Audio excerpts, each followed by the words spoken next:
Under the Radar, bringing movies and people together, one frame at a time.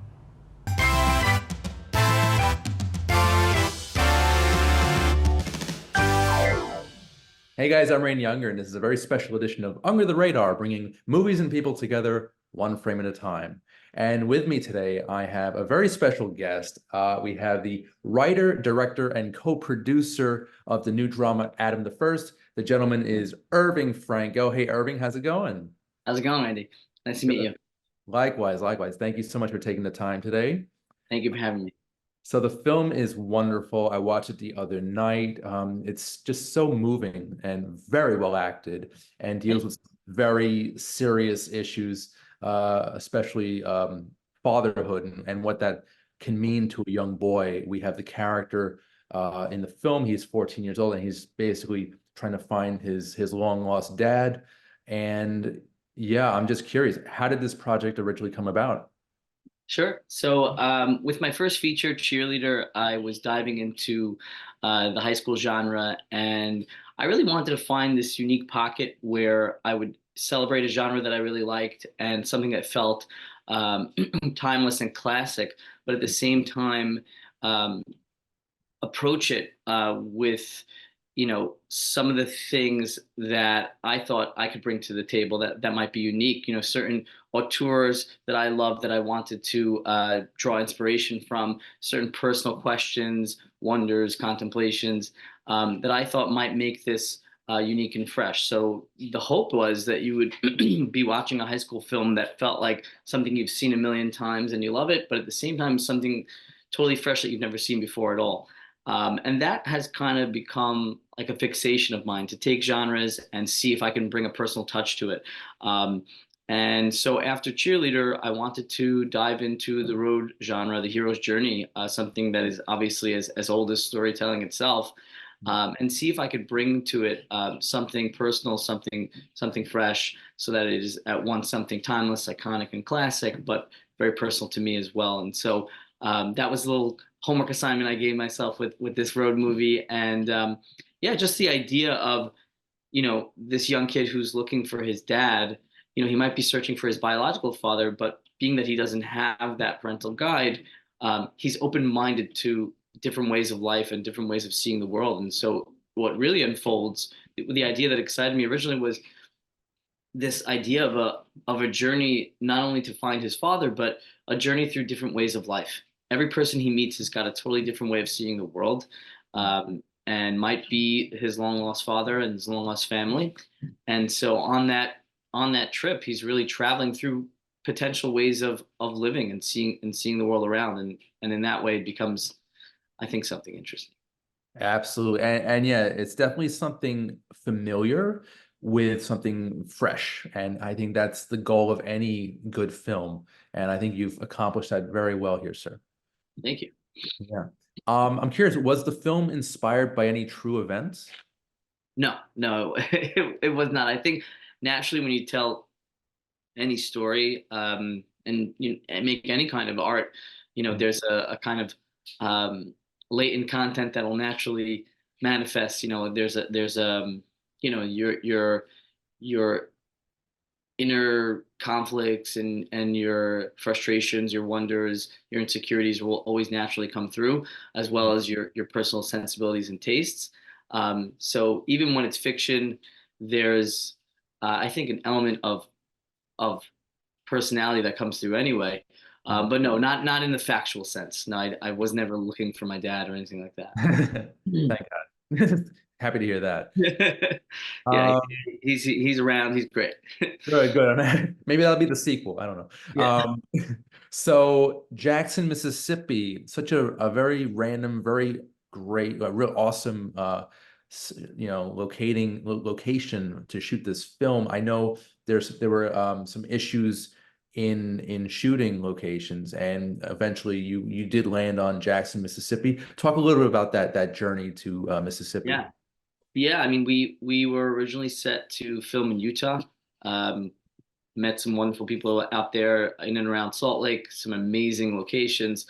And like so many other indies, we had the unfortunate news one morning of financing pulling out, Mm, and so we had to kind of pack up and go home, which really Well, sucked. And then we were exploring the idea of making a more affordable version of the film in South America with some friends of ours that had helped us make Cheerleader, that were producing movies down there.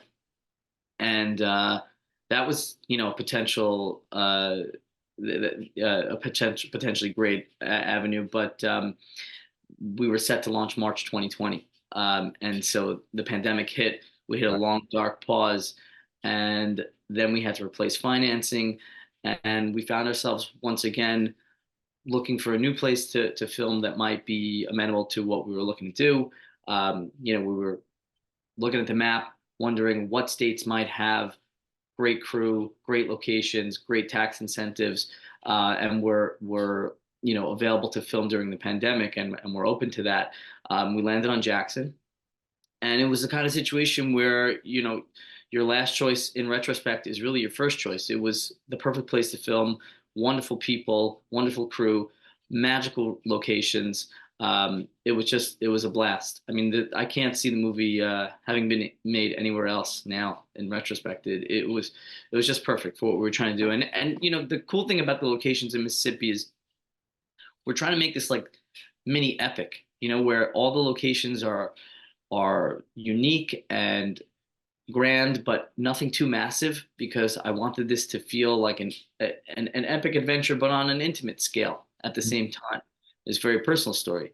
So I think the locations in Mississippi were just that. They were magical, they were inspiring, but they weren't too massive, um, Hmm. in a way that brought our focus away from this the scope of what we were trying to do. Yeah, So very the thrilled. um, the location almost served as a character itself because it was so visual and so Yeah. stunning. Yeah, you really picked a good spot to shoot. Yeah, each of these locations I see as like an extension of the character that inhabits them. So Yeah, as you're moving along, you're meeting each potential father figure and their little world. yeah, I like that a lot. And so obviously you shot during the pandemic, which was, I'm assuming, a very big challenge. Can you talk about the hurdles there and how you kind of overcame those hardships? Sure. I mean, you take the precautions you got to take, and as per the set guidelines that the industry recommended. Want to be as careful as possible. You want to make sure everyone's healthy, everyone's safe.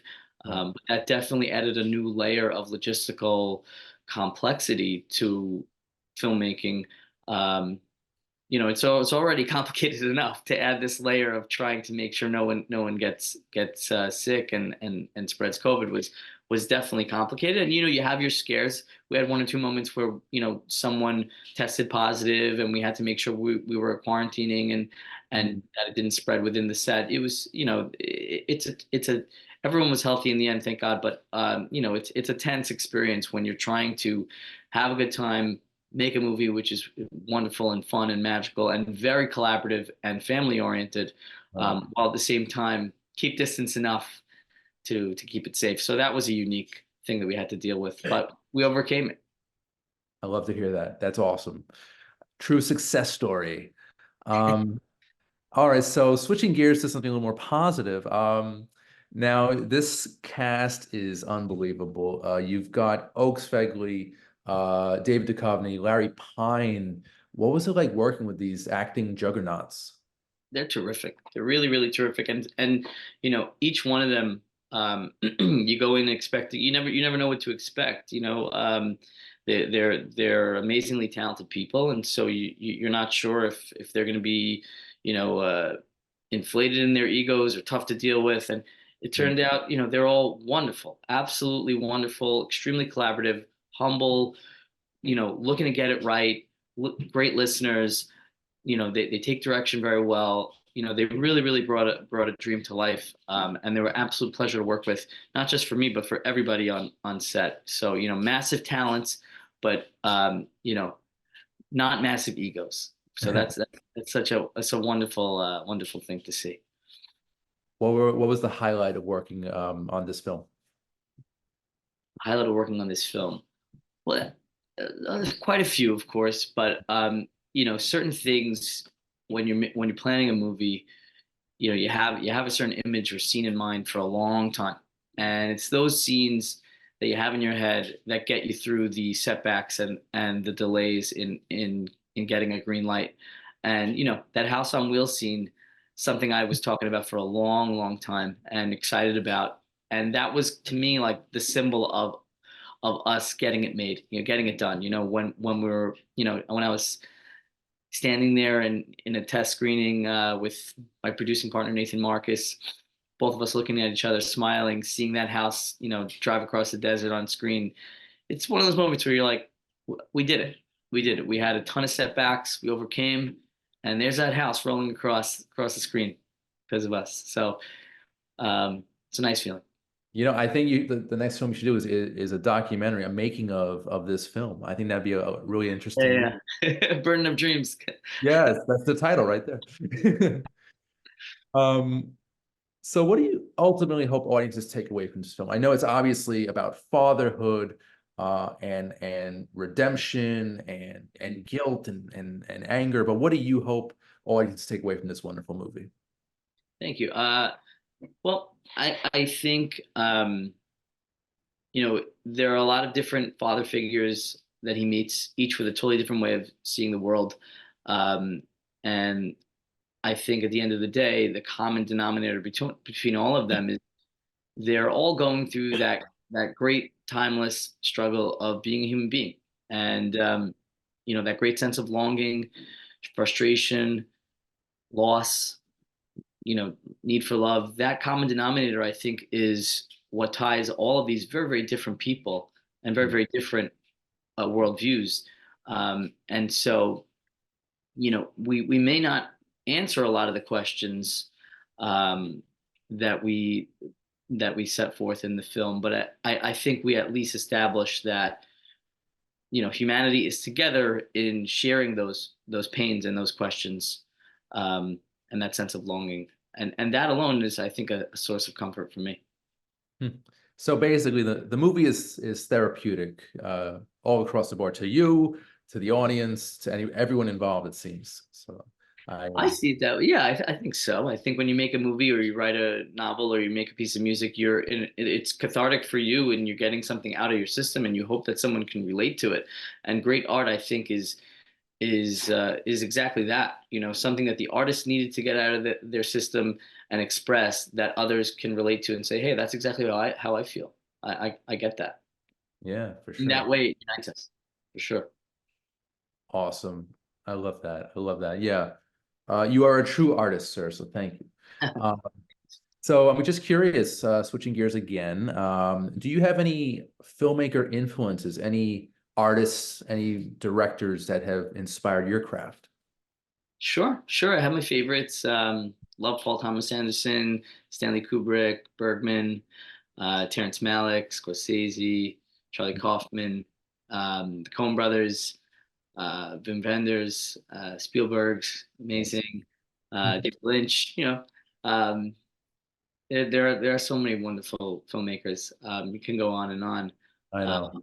Um, do Any of those guys you'd want to collaborate with? Like, if you could collaborate with one of those guys tomorrow, who would it I don't know what I would bring to the table. be? Um, No. but any of those would be great. Any of those would be great. I mean, just to watch P.T. Anderson on set, I think would be a thrill. Fair. Yeah. And I think watching you on set would be cool too, actually, because Anytime. I really can't get over the visual style of Jackson, Mississippi. It just worked out so well, and it comes across so strong uh, Thank you. on the screen. So I really love that. All right, so we got maybe a minute or so left. I was just curious, do you have any plugs, any projects you're working on now that you can discuss? I can't discuss what I'm working on next, but we are in development on something Okay. that may bring us to film in Europe. Um, I hope I can speak about it soon. That would be a thrill. But yeah, something's cooking. Yeah. Another fun one. Um, and I think if you like Adam the First and you like Cheerleader, you should find something, a unique combination of those two in the next one. Yeah. So, and I take it the dramedy is your genre of choice. Yeah, yeah, I think that's a good way to put it. Yeah, I think so. Very cool. Yeah. Well, I look forward to seeing more of your work, sir. And yeah, I just want to let everyone know that Adam the First is now streaming on video on demand platforms. So check that out. It's a wonderful film, great performances, great shooting location, and a very strong message. So, Irving, I want to thank you so much for your time. This was amazing. Thank you. This is a blast. Thank you so much. I appreciate it. My pleasure. Hope to see you again soon. So yeah, guys, I'm Rainy Younger. This has been Under the Radar, bringing movies and people together one frame at a time. We'll see you next time. Take care.